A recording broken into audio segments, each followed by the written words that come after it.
여러분 안녕하십니까? 경제 현장 오늘입니다. 미국 달러화가 강세를 이어가면서 금융시장을 흔들고 있습니다.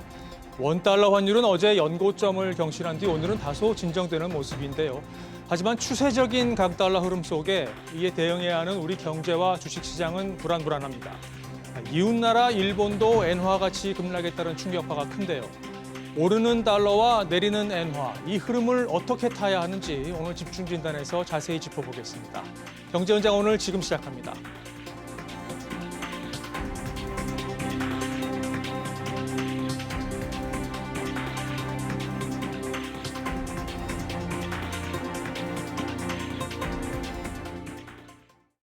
함께해 주실 두 분 소개해드리겠습니다. 상명대 경영학부 서지영 교수 그리고 NH선물의 김승혁 연구원 나오셨습니다. 두 분 어서 오십시오. 안녕하세요. 안녕하십니까. 자, 어제 원달러 환율이 1,360원을 뚫고 올라가서 11개월 만에 최고치를 기록했습니다. 오늘은 급등세가 조금 진정되는 모습인데 이런 급등락 흐름 이거 어떻게 보십니까? 교수님 먼저 어떻게 보세요? 예. 원달러 환율이 1,360원 이상으로 이제 연고점 찍고 있고 오늘은 좀 말씀하신 대로 좀 소폭 하락했는데요. 근본적으로는 그 미국의 달러 강세 기조가 강하기 때문에 그런 것 같습니다. 네. 특히 이제 그럼에도 불구하고 최근에 좀 우리나라 경제 펀더멘털에 좀 좋은 소식들은 있어요. 최근에 우리나라 수출 많이 하는 중국의 그 제조업 지수라고 하는 PMI 네. 지수가 이제 50 이상 올라가면서 상당히 이제 수출 수요가 좀 개선되고 있기 때문에 우리나라의 어떤 실물 경기에 좀 도움이 될 것 같고요. 네. 그다음에 미국도 사실 제가 보게 되면 PMI 지수가 지금 전월보다는 좀 소폭 떨어지긴 했지만은 54 정도. 그러니까 이제 50 이상 오르게 되면 경기가 좀 좋다는 얘기거든요.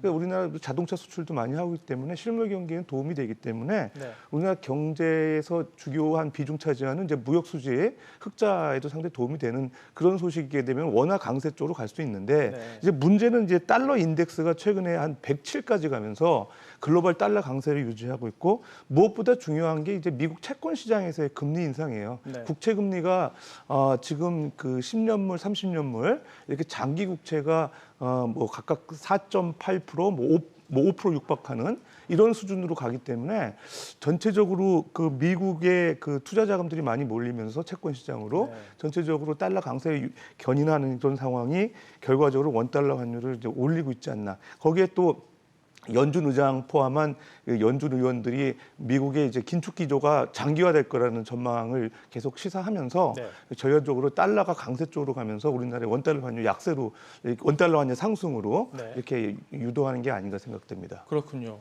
자, 연구원님은 아무래도 기술적으로 분석을 많이 하실 텐데 최근 흐름 어떻게 보고 계십니까? 방금 교수님께서 말씀하신 것과 사실 크게 결이 다르지 않은데요. 최근 원달러 환율 상승이라고 하는 것은 크게 두 가지 면이 있거든요. 네. 첫 번째로는 달러 인덱스라고 하는 것이 107포인트까지 올라갔다. 달러화가 강세를 보이고 있다라는 거고요. 네. 두 번째로는 원화가 상대적으로 약세를 보이고 있다라는 건데 달러가 왜 강세를 보이느냐라고 했을 땐 방금 말씀하신 대로 기준금리가 꾸준하게 올라가고 긴축 정책이 연준 입장으로부터는 higher for longer라는 걸 외치면서 아무래도 이제 고금리 장기화가 내년까지도 이어질 수 있을 거다라는 기대감이 네. 지금의 달러와 가치 상승을 만들어내고 있다라고 첫 번째 말씀드릴 수가 있고요. 두 번째로는 달러와 가치 상승을 그나마 좀 방어할 수 있는 것이라고 한다면 유로화라든지 엔화 같은 것들인데 최근에 유럽의 경제 상황이 좋지 않은 상황입니다. 네. 아까 말씀하신 PMI 지수를 기준으로 본다고 하더라도 유럽의 제조업 PMI라든지 서비스업 PMI 같은 것들이 기준선인 50을 좀 하회하는 그러한 모습을 보이고 있기 때문에 그럼 유럽의 경제도 좋지 않은 상황이고 일본 입장에서는 BOJ라는 일본의 중앙은행이 초안화 통화 정책을 지속하고 있는 상황 속에서 달러를 견제할 수 있는 엔화와 유로화가 같이 약세를 보이고 있는 상황이다. 이러한 국면 속에서의 달러 가치 상승이라는 것은 결국 원달러 환율의 1,360원을 상향 돌파하는 재료가 되었다라고 말씀드릴 수가 있고요. 네. 또한 원화 가치를 봤을 때는 방금 말씀하신 수출과 연관지어서 말씀드릴 수가 있는데 다행히 최근 들어서는 수출이 조금은 부진한 모습에서 탈피한 모습이지만 중국과의 수출 연관성이 높은 우리나라 환경을 생각했을 때 중국은 현재까지 디플레이션 우려가 아직까지는 만연해 있는 그런 상황입니다. 중국의 경제가 리오프닝 기대에 못 미친다라는 상황 속에서 원화에 대한 상대적 강세 압력은 좀 제한되고 있는 상황이다. 네. 이 두 개가 맞물리다 보니까 1,360원을 좀 상승 돌파했다라고 말씀드릴 수가 있습니다. 그렇군요. 두 분 의견이 비슷한데요. 그렇다면은 어제 급등, 오늘 급락 이거는 왜 그렇게 된 건가요? 연구님은 어떻게 분석하세요? 우선 환율이라는 거는 심리적 저항선이라는 게 존재합니다. 1,350원, 1,360원, 그리고 1,400원. 저희가 흔히 빅피겨라고 부르는 큰 숫자 테마라는 게 존재하거든요. 그래서 1,360원까지 올랐던 첫 번째 원인이라고 한다면 추석 연휴겠죠. 추석 연휴 기간 동안에는 사실 그거를 방어할 만한 대응 수단이 마땅히 존재하지 않습니다. 예를 들어 우리나라의 환율이 꾸준하게 올라갔을 때 그 상단을 방어할 수 있는 주 재료 중에 하나는 수출업체의 내고 물량이라는 건데요. 네. 수출업체 입장에서는 본인들이 달러를 이제 환전을 해야 될 거 아니에요. 네. 그러면 달러를 매도하는 입장으로서의 역할을 하게 되고 그러면 상대적으로 달러 가치가 내려가는데 기여를 하는 수출업체 입장인데 연휴 기간 동안에 이러한 내고 물량이 제대로 소화되지 못하면서 외국인들의 이제 역외 매수 심리가 좀 더 유입되다 보니까 상승 압력이 좀 더 높아졌다. 그렇지만 그러한 상승세를 반영해서 어제까지 1,363원까지 올랐는데 오늘 새로운 경제 지표를 저희가 확인을 해보니 오늘 ADP 민간 고용 지표라는 게 공개가 됐거든요. 네. 그 고용 지표를 보아하니 아무래도 고용 시장이 어제까지만 해도 저희가 졸트라고 부르는 고용 지표를 볼 때까지만 해도 견고하다라고 판단했는데 밤사이 다른 고용 지표를 보니까 그 정도는 아닐 수 있을 거다. 그럼 고용 시장이 그만큼 뜨겁지 않다라고 했을 때는 연준이 과연 긴축 장기화 가능성이 유지되고 있을 것이냐? 그렇지 않을 수 있을 거다라는 일종의 가능성이 좀 들어왔고요. 네. 그다음에 내고 물량이 좀 더 소화가 되었고 어느 정도 고점 수준에 도달했으니까 우리가 좀 차익 실현을 하자라는 외국인들의 포지셔닝 역시도 같이 좀 유입이 되면서 오늘 같은 경우에는 1,340원대 구간으로 다시 한번 좀 소폭 내려온 이런 현상을 좀 저희가 확인할 수 있습니다. 그렇군요. 자, 그렇다고 해도 뭐 오늘 급락했지만 추세적으로 강달러 기조는 이어질 것으로 좀 보이는데 지금 달러 독주를 견제할 만한 요인이 지금 보이지가 않는 게 지금 큰 원인인 것 같아요. 이 기조 지금 당분간 이어지겠죠? 교수님 어떻게 전망하십니까? 예, 이제 달러화 강세는 당분간 지속될 가능성이 있는데요.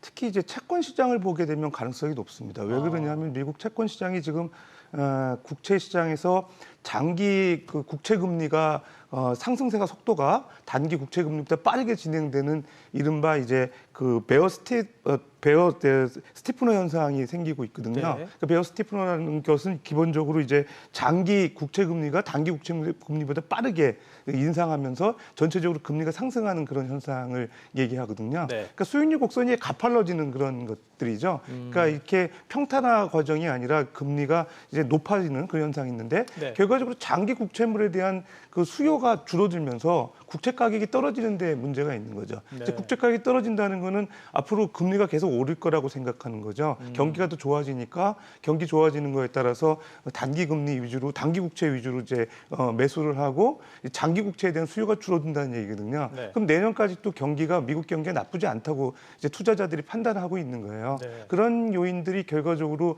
이제 그 국채 시장이나 미국의 어떤 그 투자 그 자금들을 이제 유인하는 그런 쪽의 어떤 그 유인이 이제 상황이 되고 있는 거고요.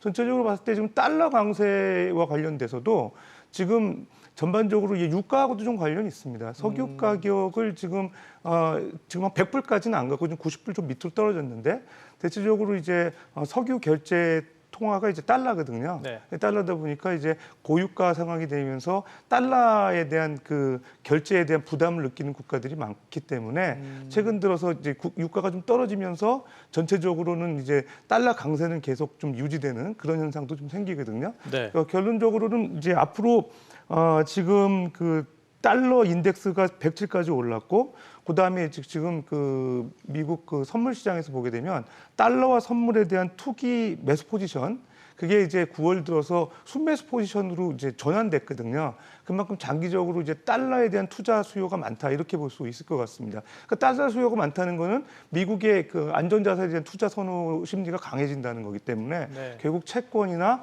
이런 달러 안전자산에 대한 수요가 늘어난다고 봤을 때 달러 강세 그다음에 이제 미국 국채금리 상승 당분간 이어지지 않을까 생각됩니다. 그러면 어쨌든 당분간 이어진다 그러면 연고점이 다시 깨질 가능성도 있다고 보시나요, 교수님? 예, 일단은 지금 엔달러 환율 같은 경우는 지금 그 달러당 엔화 가치가 지금 160엔을 넘어선 상황이었거든요. 네. 근데 실질적으로 이제 일본 BOJ의 총재 지금 얘기하는 거 보면 우에다 총재 얘기하는 거 보면 아직도 이제 긴축 완화 정책을 지속하겠다. 그러니까 일드 커브 컨트롤이라고 해가지고 이제 국채를 이제 무제한으로 이제 매입해가지고 장기 10년 국채물을 그 1% 수준에서 유지하게끔 네. 그런 정책이거든요. 지금 0.8%까지 미국 국채 금리가 오르니까 일본 그 10년 국채물도 저 금리가 0.8%까지 올랐어요. 그러다 보니까 상당히 이제 그것 때문에 계속 긴축 완화하는 거를 완화 정책을 피는 거를 좀 종료하지 않을까 생각을 했는데 지난 그 미국의 그 컨퍼런스에서 이제 그 우에다 총리가 얘기한 걸 보면 대체적으로 이제 고유가 현상 때문에 글로벌 물가 상승세가 유지가 되고 있기 때문에 일본 같은 경우는 연말 정도 되면은 물가 상승률이 지금 한 3.1% 정도 되거든요. 네. 그게 이제 1%대로 떨어질 거라 생각을 하기 때문에 당분간 이제 완화 정책을 종료하지 않을 거라 시사를 했어요. 그렇게 되면은 결과적으로 미국 국채 가격이나 달러 강세에서 엔화 가치가 계속 떨어질 가능성이 있기 때문에 그럼 상대적으로 원엔 환율에서도 영향을 미치거든요. 원엔 환율이 지금 100엔당 지금 우리 한 900원 정도 되지 않습니까? 그러니까 실제적으로 이게 그 중소수출 기업들 같은 경우는 한 973원 정도를 돼야 수출 중소기업들이 상당히 가격 경쟁력이 있다고 생각하고 있는데 이게 지금 900원 정도로 이제 낮은 상황이기 때문에 우리나라 이제 수출에도 상당히 영향을 주는 그런 상황인 것 같습니다. 그러니까 달러하고 엔화하고 복합적으로 작용을 해서 어쨌든 원화에도 영향을 미치기 때문에 연고점을 뚫고 올라갈 가능성이 아무래도 있다. 글로벌 뭐 이렇게 통화라고 보시는 하는 거군요. 엔화가 달러하고 이렇게 환율이 나오기 때문에 그렇군요. 우리나라 이제 원화에도 영향을 주는 네. 거죠. 연구원님은 원달러 환율 다시 연고점 새로 쓸 가능성 얼마나 있다고 보십니까? 네, 우선 심리적 저항선인 1,360원에 한 차례 뚫었고요. 네. 그 다음에는 이제 저희가 1,400원 정도 수준까지는 열어놓고 대응을 하셔라라는 말씀을 드리고 있는데요. 환율은 특히 원화 같은 경우에는 위험 선호 통화입니다. 네. 글로벌 위험 선호 분위기가 높아지는 경우에는 원화에 대한 매수 심리가 높아지고 그런 매수 심리는 흔히 쏠림이라고 표현하는 그런 현상이 발현되는 경우가 있거든요. 네. 그래서 원화 매도와 달러 매수의 쏠림이 발생하는 경우에는 재차 다시 한번 올라갈 수 있다라는 말씀을 드릴 수가 있고요.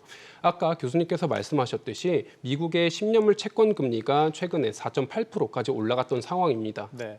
근데 중요한 건 이런 채권 금리는 사실 명목 금리, 그러니까 인플레이션이 가미된 금리 수준이고요. 저희가 물가 상승률을 좀 제거를 했을 때 실질적인 채권의 가치만을 두고 봤을 때의 금리 수준은 실질 금리라고 부르는데 이 실질 금리와 달러 인덱스가 동행을 하는 그런 면모가 있거든요. 근데 최근에 이 금리가 상당폭 올랐습니다. 그러면 중요한 건 이게 왜 올랐는지를 저희가 파악을 해야 앞으로도 오를 수 있느냐를 알 수 있을 텐데 네. 최근에 채권 금리가 올랐던 이유는 크게 두 가지 정도로 볼 수 있습니다. 첫 번째로는 올해 미국이 부채 한도 협상을 진행을 했었잖아요. 그렇죠. 그러면서 재정 정책의 어떤 보완을 위해서 채권을 발행해서 자금을 끌어오겠다라는 정책을 진행했기 때문에 반대로 얘기하면 채권의 공급이 많아지게 되고 국채의 공급이 많아지면 가격은 내려가게 됩니다. 그러면 가격이 내려가면 채권은 금리는 오르게 될 수밖에 없죠. 네. 반대로 공급이 많아진다가 첫 번째 원인이다라고 말씀드릴 수가 있고요. 두 번째로는 미 국채를 주로 수입해주는 일본과 중국이 그들의 기조를 바꿨다. 그러니까 공급은 많아지는데 수요는 점차 줄어들고 있는 현상이다. 이에 따라서 미 채권 금리가 올라가고 있고 이와 동행하는 달러 인덱스 역시 최근 들어 같이 상승하고 있다. 이런 것 때문에 당분간은 강달러 기조가 유지될 측면이 채권 면에 있어서는 우리가 확인할 수 있다라고 네. 말씀드릴 수 있습니다. 근데 이렇게도 해석해 볼 수 있을 것 같아요. 어쨌든 강달러를 유지를 해야 미국 정부 입장에서는 인플레이션을 잡는 데 도움이 되기 때문에 이게 미국이 의도한 것도 조금 있는 것 같거든요. 이 상태를 그냥 내버려 두는 상황도 있는 것 같은데 문제는 이제 이 지금 강달러 기조를 미국 경제가 견딜 수 있느냐 이게 지금 관건인 것 같아요. 지금 미국 경제는 어떻게 보고 계십니까? 미국 경제는 뭐 생각 이상으로 괜찮은 것 같습니다. 고용 시장이 양호하죠. 실업률이 지금 8월 달 3.8% 정도 나오거든요. 네. 그러니까 3.6%에서 한 3.8%로 3.5에서 3.8, 0.3% 포인트 좀 오르긴 했지만 그 코로나19 이전 수준이거든요. 3.6, 네. 3.8 요 정도가. 그렇기 때문에 고용 시장 양호하고 그다음에 제롬 파월 연준 의장이 연준에서 기대하는 거는 진짜 강한 고용 시장을 좀 강조하고 있습니다. 네. 결과적으로 고용 시장이 이제 안정적으로 유지되기 위해서는 물가 안정이 필요하다 이렇게 생각하고 있는 것 같아요. 네. 그러다 보니까 지금 그 시카고 연은 총재, 굴스비 총재 같은 경우도 계속 그 장기적으로 긴축 기조가 유지될 거라 이렇게 얘기를 하고 있고 네. 클리브랜드 연은 총재 같은 경우도 오히려 지금 11월 달 그 FOMC 회의에서 0.25%포인트 인상 가능성을 시사하거든요. 근데 이제 아이러니하게 이제 미국의 그 CME 패드워치 이제 기준금리 인상 여부를 서베이하는 그런 패드워치에서는 11월 달에 한 78% 정도가 이제 동결 가능성을 시사하고 있어요. 네. 오히려 12월 달에 지금 한 35% 정도가 0.25%포인트 인상 가능성을 보고 있거든요. 네. 근데 어쨌든 지금 지난번 FOMC 그 연준 위원들 점도표를 보더라도 18명에서 12명 정도가 지금 올해 한 번 정도 기준금리 인상한다고 얘기를 하게 되면 전체적으로 고용에 대한 자신감도 좀 갖고 있는 것 같고요. 물론 이제 지난번에 이제 그 고용에 대한 그 지표가 괜찮게 나오고 있고 최근에 이제 노동부가 또 구인 이직 건수 발표했는데 상대적으로 이제 예상치보다 높게 나왔어요. 네. 그러니까 구인을 민간 기업에서 많이 한다 8월 달에 그런 것들 보게 되면 고용 시장에 대해서 믿음이 있는 것 같고요. 물가도 사실 올릴 수 있는 명분이 있습니다. 지금 PCE 지수가 지금 상당히 이제 3.9% 근원 PCE 지수가 소비 지출 지수가 3.9%까지 나오기 때문에 물가 안정 목표 2%에 한 2배 이상 2배 가까이 이제 초과하는 수준이기 때문에 네. 결론적으로는 미국의 경제가 괜찮고 그다음에 이제 물가 수준이 계속 높아진다 그러면은 앞으로도 계속 금리 인상 기조를 늦출 가능성은 좀 적고 그렇다 그러면은 뭐 달러 강세와 함께 국채 금리 상승 기조는 유지되지 않을까 생각됩니다. 결국 지켜봐야 되는 거는 고용 지표네요. 그 지금 국채금리 상승 또 강달러 이게 주식시장에는 계속 악재로 작용을 하고 있잖아요. 외국인들 매도세가 특히 눈에 띄는데 당분간 증시에는 이게 악재일 수밖에 없는 상황이죠. 연구원님 어떻게 보세요? 아무래도 이제 사실 말씀하신 기조와 주식시장을 연동지어 봤을 때 네. 그러면 고용 지표가 좋다라는 건 경제가 좋다라는 거고 경제가 좋다는 건 결국에는 주식시장의 호재입니다. 그래서 앞으로 미국 경제가 계속 좋을 거냐, 고용 시장이 계속 견고할 거냐가 이후에 금리가 계속 인상될 거냐, 주식시장이 계속 호조세를 보일 거냐를 결정지을 수 있는 하나의 키다라고 말씀드릴 수가 있는데요. 사실 지금까지의 고용 시장, 소비 시장은 말씀하신 대로 좋았습니다. 그렇지만 저는 조금의 반대 의견을 가지고 있는데 그 세부 내용을 조금씩 확인해 봤을 때 조금씩의 크랙이 확인되더라라는 게 저는 저 개인적으로 확인되고 있는 바고요. 좀 더 구체적으로 말씀드리면 고용시장 같은 경우에는 유입되고 있는 고용자 수는 많지만 임금 상승률은 높아지지 않고 있다는 걸 첫 번째로 말씀드릴 수가 있습니다. 네. 그러니까 새로 유입되는 노동자들 입장에서 임금에 대한 협상력이 없고 그들이 차지하고 있는 일자리가 질적으로 좋아지고 있느냐 그렇지는 않고 있는 상황이다가 첫 번째고요. 두 번째로는 코로나 기간 동안에 소득 보전을 위해서 정부가 뿌렸던 그 수많은 초과저축 수요가 이제는 거의 다 소진되어 있는 상황이다. 네. 그래서 미국 내에서의 카드 연체율이라든지 이런 다양한 연체 지표들을 봤을 땐 점차적으로 소비가 견고한 상황보다는 점점 부실화되고 있는 것들을 확인할 수 있다. 그러면 소비가 조금씩 꺾이고 있는 상황이고 고용 역시도 점차적으로 한계로 치닫고 있는 상황이다라고 했을 땐 미국 경제가 앞으로도 계속 견고할 거냐라는 의문에 대해서는 저는 아닐 수 있다. 우리가 조심할 필요성이 있다라는 말씀을 같이 드리고요. 특히 주택 시장 같은 거를 봤을 때도 점차 지금까지 주택시장이 견고했던 이유는 저금리를 받았고 그 저금리를 이용해서 매매를 하지 않아서 지금까지 버텨왔던 상황인데 네. 그 대출, 저금리로 받았던 대출의 만기가 조금씩 도래하면서 고금리에 따른 여파가 부동산 시장 내, 특히 주택시장 내 미국 내에서 점차 번지고 있는 상황이다. 이런 걸 봤을 땐 우리가 분명하게 경각심은 가지고 있어야 되고 네. 어떤 경제 면에서의 변곡점은 우리가 주의 깊게 봐야 된다. 그럼 그런 변곡점이 확인됐을 때 그 세기가 어느 정도로 오느냐, 연착륙 정도의 수준으로 온다라고 했을 땐 주식시장이 어느 정도 버텨낼 수 있겠지만 이게 경착륙 수준이다. 아까 말씀하신 대로 실업률은 3.8%인데 이게 4%에서 4.5%까지 급등을 하고 소비가 한순간 위축되는 그런 상황이 놓여진다라고 했을 땐 주식시장에는 불안정한 상황이 연출될 수 있을 거다라고 저는 말씀드리고 있습니다. 그 불안정한 상황이 언제까지 지속될까요? 지금 굉장히 답답한 상황이잖아요, 사실. 저는 11월에서 12월 정도까지는 미국 경제가 여전히 견고할 수 있지만 그 이후 12월 정도에서는 변곡점이 확인될 거다라고 보고 있는 뷰고요. 네. 첫 번째로는 우선 10월 달부터는 미국 내에서의 학자금 대출이 개시되기 시작했거든요. 청년들 입장에서 본인들의 소득의 30%가량은 학자금 대출을 상환하는 데 사용되기 시작해야 됐고 이것이 하나의 트리거가 되면서 점차적으로 초과저축 수요가 11월 정도 즈음에 소진이 되는 경우 그리고 그 이후에는 추가적으로 노동시장의 공급은 많지만 이제는 그들에게 높은 임금을 약속해주지 않는 상황에 놓여졌을 때 네. 그때 11월 말에서 12월 정도 내에서는 저희가 변곡점 정도로 확인하면 지금과의 상황은 조금 반대되는 모습이 연출될 수도 있을 거다라고 말씀드립니다. 그렇군요. 자, 기업 측면에서 강달러의 영향도 좀 짚어보죠.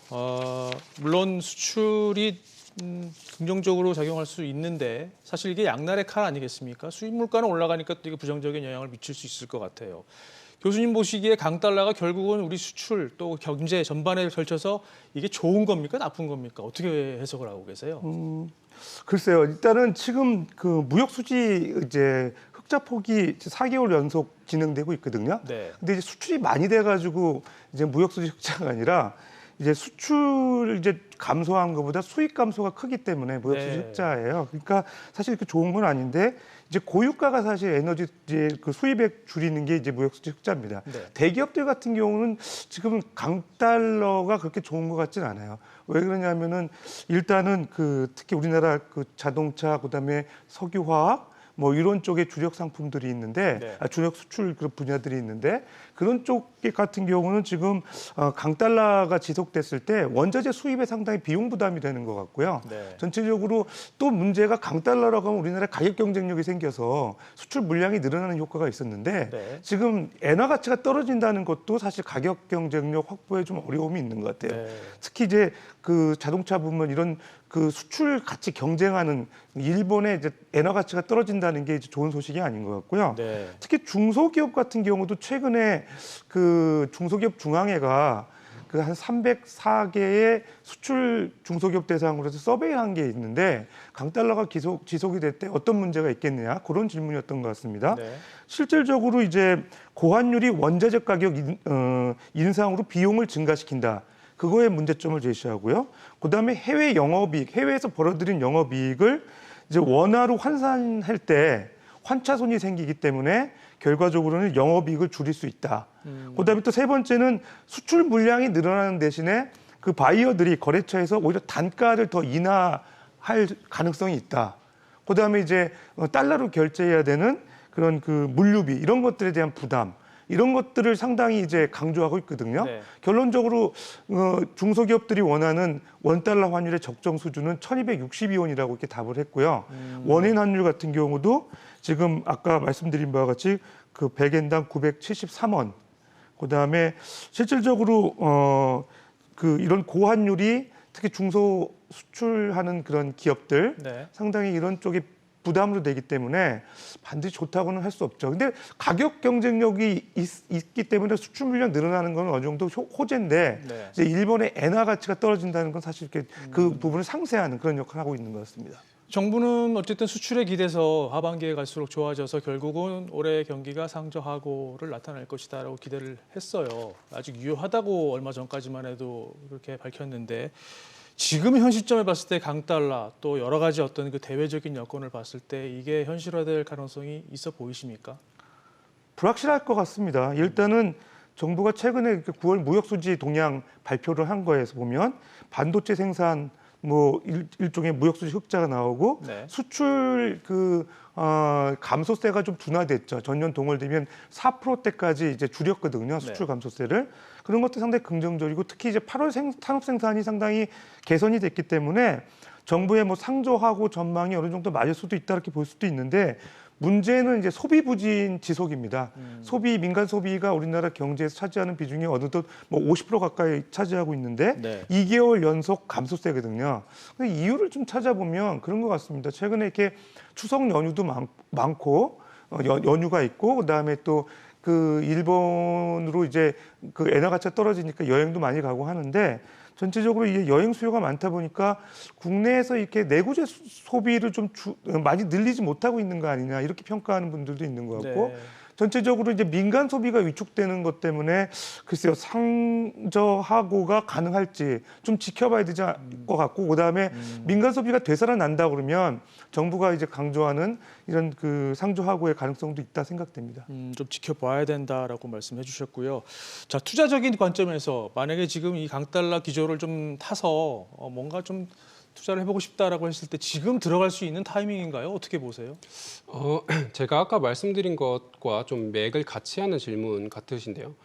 아까 말씀드린 것 중에 11월에서 12월 정도에서는 변곡점이 점차 올 수 있다. 네. 그래서 이거에 대해서 주의를 해야 된다라고 말씀드렸는데 네. 이 변곡점이라는 건 달러의 가치 강세가 꺾일 수 있다라는 말씀을 드린 거거든요. 네. 그렇기 때문에 지금의 달러 강세를 이용해서 우리가 달러 매수를 하자라는 심리 그리고 그러한 투자 전략은 저는 지금 와서는 좀 불안할 수 있는 요소다. 왜냐하면 미국 경제가 어느 순간 소비가 위축되기 시작하고 그거에 따라서 연준의 본인들의 스탠스를 바꾸는 게 한순간 이루어질 수 있기 때문에 네. 그러한 어떤 투자 전략 자체는 지금은 좀 불안할 수 있는 상황이다. 네. 그렇기 때문에 고용 지표라든지 소매 판매, 즉 소비 같은 것들을 우리가 꾸준하게 확인을 하면서 지금은 매수 판단을 하기보다는 일종의 보류를 하면서 네. 현금을 좀 비축하는 그러한 시즌이 좀 돼야 된다라고 말씀드리고 있습니다. 네, 역시 지켜봐야 된다는 말씀이시군요. 자, 엔화 가치 하락도 좀 짚어보죠. 계속 떨어지고 있습니다. 교수님 지금 어떤 상황입니까? 지금 그 달러당 지금 그 엔화 가치가 많이 이제 떨어졌죠. 그러니까 실질적으로 지금 150엔 이상으로 올라서 160엔까지 위협되는 상황에서 지난 10월 5일 날 갑자기 이제 엔달러 환율에 이제 150원, 60원까지 갔다가 떨어졌거든요. 사실은 지금 한 149엔 정도 네. 되는 상황인데 이제 어떤 떨어질 이유가 별로 없는데 갑자기 이제 엔달러 환율이 떨어진 건 아마 그 일본의 BOJ 일본은행에서 좀 그 개입을 하지 않았을까 이렇게 생각이 돼요. 그래서 전체적으로 그 지금 아까도 말씀드렸지만 그 일본의 그 우에다 총재가 강조하고 있는 얘기는 일본의 금융 완화 정책이 지속될 거다 이렇게 얘기하고 있거든요. 네. 전체적으로 미국 국제 금리가 상승되고 있는 상황에서 일본의 이제 그 금융 완화 정책의 지속은 상대적으로 이제 엔달러 환율의 어떤 상승을 또 유도할 개연성이 있기 때문에 네.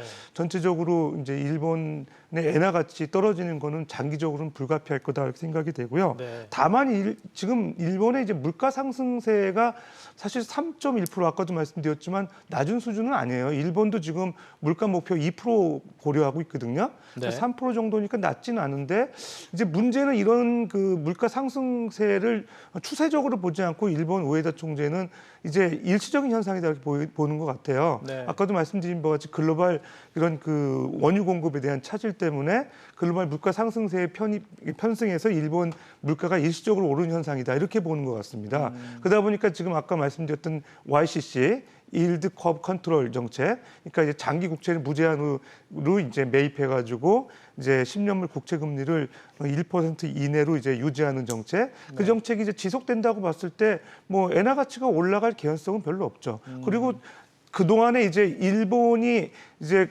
이 금융 완화 정책을 좀 포기할 가능성이 있다고 생각해가지고 미국 국채 시장에 들어왔던 일종의 그 엔캐리 자금이라고 하거든요. 일본 네. 투자 자금들이 일본으로 다시 이제 유입되는 그런 상황에서 엔화 가치가 좀 오를 수도 있다고 전망을 했었었는데 네. 지금 보게 되면은 뭐 일본 국채 금리가 그렇게 높지 않게 만약 계속 유지가 될 수 있다 그러면은 그 굳이 이제 일본 엔캐리 자금이 다시 유입될 이유는 별로 없거든요. 네. 그렇다고 봤을 때 엔화 가치는 장기적으로 보면은 뭐 달러당 150엔에서 계속 움직이지 않을까 생각됩니다. 네, 지금 엔화 반등 장기적으로 좀 어려워 보인다고 교수님께서 말씀해 주셨는데 연구원님도 같은 생각이십니까? 저는 조금은 다른 생각을 가지고 있습니다. 아, 그러세요? 엔화 반등이 말씀하신 대로 당분간은 좀 어려울 수 있습니다. 네. YCC가 지속될 가능성이 높고요. 아직까지는 물가 상승률이 3.1% 정도 내에서 일본이 그 정도로 걱정할 만한 수준은 아니다라는 측면에서는 지금 초원화 통화 정책을 유지할 개연성이 높다. 네. 그리고 우에다 총재의 발언을 최근 확인을 해보자면 여전하게 우리는 인플레이션을 어느 정도 이용할 만한 상황이다. 그리고 에너지 가격의 상승으로 인해서 물가가 오른 거지 실질 임금이 오른 거는 아니다. 즉 우리가 원하는 아베노믹스 이후에 우리가 추구했었던 경제 성장이 지금 발현되고 있는 건 아니다. 이런 어떤 워딩을 꾸준히 해왔거든요. 네. 이런 차원에서 봤을 때는 엔화 가치가 약세를 보일 만한 엔화 가치가 강세를 보일 만한 재료가 좀 제한된다라고 말씀드릴 수 있겠지만 네. 저는 반대 의견을 가지고 있는 것 중에 하나가 지금의 엔화 약세의 주 원인 중 하나는 아까 교수님께서 말씀하셨던 엔캐리 트레이드 자금입니다. 아무래도 이제 엔화의 낮은 금리를 이용해서 높은 금리의 미국으로 달러 자산을 투자하는 그런 어떤 캐리 수요거든요. 근데 이것이 이루어지려는 전제 조건은 무엇이냐면 미국 국채 금리가 일본 국채 금리보다 상당폭 차이가 나야 된다라는 건데요. 방금 말씀드렸다시피 만약에 미국의 경제 상황이 조금씩 바뀌기 시작한다면 그래서 미 국채 금리가 지금의 수준에서 점차 내려오기 시작한다면 반대로 미국과 일본의 금리 차는 점차 축소될 수 있고요. 그럼 현재 엔화의 약세를 만들어냈던 주 원인 중 하나인 엔캐리 트레이드 자금이 다시 한번 소멸될 수 있을 거다. 네. 이 과정에서 달러에 대한 자산이 다시 한번 일본으로 유입될 수 있는 상황이고요. 그럼 일본 내에서의 달러 자산이 다시 한번 풍부해지는 상황 속에서는 엔달러 환율이 현재는 148에서 149엔 정도 수준을 기록하고 있는데 이게 재차 좀 내려올 수 있을 만한 개연성이 있다라는 말씀을 드립니다. 다만 그 전까지 주의드려야 될 거는 일본이 특히 BOJ가 본인들의 정책을 빠른 시일 내에 바꿀 거다. 물가 상승으로 인해서 빠른 시일 내에 정책적 변화를 일으킬 거다라고 생각하는 건 조금은 위험할 수 있다. 왜냐하면 일본 정부의 정부 부채 수준이 상당히 높기 때문에 네. 그들 입장에서 금리를 높이는 거는 본인들의 이자 부담을 더 높이는 그런 어떤 상황으로 비교될 수 있다라는 측면에서 네. 당분간은 정책적 변화를 일으키기는 어렵고 그럼 BOJ의 정책적 변화는 그대로 유지되되 이런 수급적 그리고 글로벌 투자적 입장에서 봤을 때는 엔화 달러가 아무래도 약세 흐름은 어느 정도 제한될 수 있고 다시 한번 좀 강세를 보일 만한 여지는 아직 한 발 정도 남아 있다 이렇게 말씀드릴 수 있습니다. 투자적인 관점에서 봤을 때는 어떻습니까? 좀 들어갈 만한 타이밍인가요? 지금은 매력적인 수준이다라고 저는 말씀드리고 그렇군요. 있습니다. 자, 마지막으로 교수님, 지금 일본 경제가 엔저를 등에 업고 이제 반등 타이밍, 모멘텀을 잡았다라는 분석도 나오는데 이건 맞는 겁니까? 어떻게 보세요? 그러니까 일본 입장에서는 좀 유리한 측면이 있는 거죠. 그러니까 특히 우리나라 관광객들이 일본으로 지금 많이 가고 있거든요. 네. 그러니까 일본의 해외 관광객 유입으로 일본 서비스업 개선에 도움이 되겠죠. 그러니까 그런 것들이 이제 엔저가 모멘텀이 되고 있고, 근데 이제 우리나라 입장에서는 국내 여행 수지 적자 폭이 좀 확대될 개연성이 있습니다. 그런 것들은 좀 안 좋은 얘기고요. 그다음에 네. 아까 원인 환율이 이제 하락하는 거, 그 문제는 이제 수출 경쟁력에서 우리나라에 좀 부정적 영향을 줄 것 같습니다. 일본 제품의 가격 경쟁력이 높아지니까 상대적으로 우리나라의 그 수출 물량이 줄 가능성이 있고요. 네. 그다음에 이제 대기업들 같은 경우는 주로 우리나라 주력 이런 제품들이 자동차, 철강, 석유화학 쪽인데 네. 이쪽에서도 사실은 좀 그렇게 긍정적이지는 않은 것 같아요. 네. 특히 최근에 이제 한국경제연구원, 특히 이제 그 대기업들의 어떤 출자 연구원에서 좀 관심이 있는데 한국경제연구원의 보고서 보게 되면 우리나라 달러화 대비 이제 엔화 가치가 1%포인트 하락하게 되면 우리나라의 수출액이 0.61%포인트 감소한다고 이렇게 보고서에 나와 있거든요. 네. 그것만 보더라도 엔화 가치가 하락되는 게 우리나라 수출 경쟁력에는 좀 부정적 영향이 있는 건 주지의 사실인 것 같습니다. 그렇군요. 자, 오늘 여기까지 들어야 될 것 같습니다. 지금까지 상명대 경영학부 서지영 교수 그리고 NH선물 김승혁 연구원이었습니다. 오늘 말씀 고맙습니다.